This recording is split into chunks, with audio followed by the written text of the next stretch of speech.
समाधान हुआ नहीं हुआ जी आपका? सर समाधान तो बहुत दूर की बात। अधिकारियों द्वारा जिस प्रकार प्रार्थी के साथ बदतमीजी से बात की जाती है उस पर यदि गौर किया जाए तो शायद समाधान शिविरों में आना ही लोग छोड़ देंगे। आज जब मैं 1 महीने बाद पिछली 24/2 को मैं समाधान शिविर के अंदर एक प्रार्थना पत्र लगा के गया था। वैसे तो वो प्रार्थना पत्र भी मेरा चौथा प्रार्थना पत्र था, लेकिन 24/2 को डीआर साहब की मार्फत एक नोटिस निकाला गया पटवारी और मेरे तरफ भी आप लोग 27 तारीख को हमारे कार्यालय में उपस्थित हों और अपने दस्तावेज उपलब्ध करवाएं।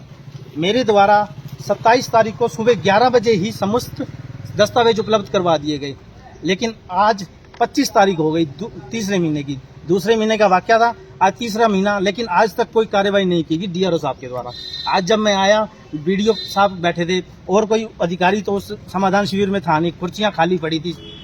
मैंने पहले तो 1 घंटा वेट किया, सुबह 10 बजे मैं यहाँ पहुंच गया था, 11 बजे तक बीडीओ साहब भी नहीं आए थे।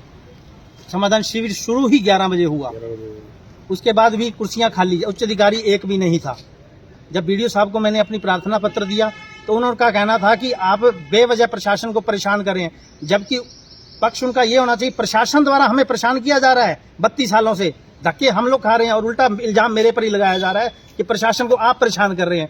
परेशान कर रहा हूं तो मुझे जवाब दे दो कि किस कारण से परेशान कर रहा हूं, कोई लिखत में तो दो। मैं तो लिखत ही मांग रहा हूं आप लोगों से। अब क्या कार्य? मुझे कहते हैं आप समाधान शिविर से बाहर निकल जाइए। ओके, यानी कि समाधान शिविर इनके घर का है, लगाया जा रहा है मुख्यमंत्री महोदय द्वारा। माननीय मुख्यमंत्री महोदय इतने नाइस पर्सन है, उनके द्वारा ये समाधान, जनता के समाधान के लिए शिविर लगाए हैं। सीएम विंडो चलाएगी माननीय मुख्यमंत्री, पूर्व मुख्यमंत्री जी के द्वारा, ताकि जनता को सुलभ न्याय मिल सके। समाधान शिविर एक के छत के नीचे चलाए गए ताकि जनता को सुलभ न्याय मिल सके, लेकिन अधिकारी अपनी मनमाना रवैया, पता नहीं क्या करना चाहते हैं ये लोग।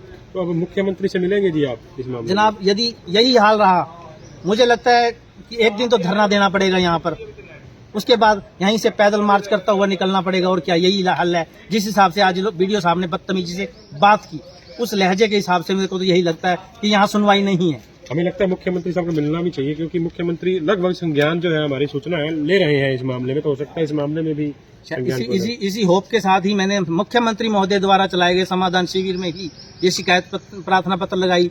मुख्यमंत्री महोदय द्वारा ही चलाए गए सीएम विंडो पर ये एप्लीकेशन लगाई ताकि मुख्यमंत्री साहब के पास सीधी बात पहुंच सके। और मेरा मानना है कि यह बात सीएम साहब के नोटिस में भी होगी, क्योंकि सीएम साहब के द्वारा ही समाधान शिविर चलाए गए हैं, सीएम साहब के द्वारा ही ये सीएम विंडो चलाई गई है। विकास जी, अब आप धरना कब तक लगाएंगे? कि कोई इसका कोई है? मैं कल सुबह 11 बजे मिनी सेक्टर के अंदर, आज ना तो डीसी साहिब आए, मेरे द्वारा पिछली एप्लीकेशन के अंदर धरना स्थल उपलब्ध करवाने की मांग की गई थी। मैं खुद अपने कंधे पर दरी रख कर आया था मिनी सेक्टर के अंदर, भी मुझे धरना देने के लिए जगह उपलब्ध करवाई जाए। कल दोबारा डीसी से मिलेंगे आप?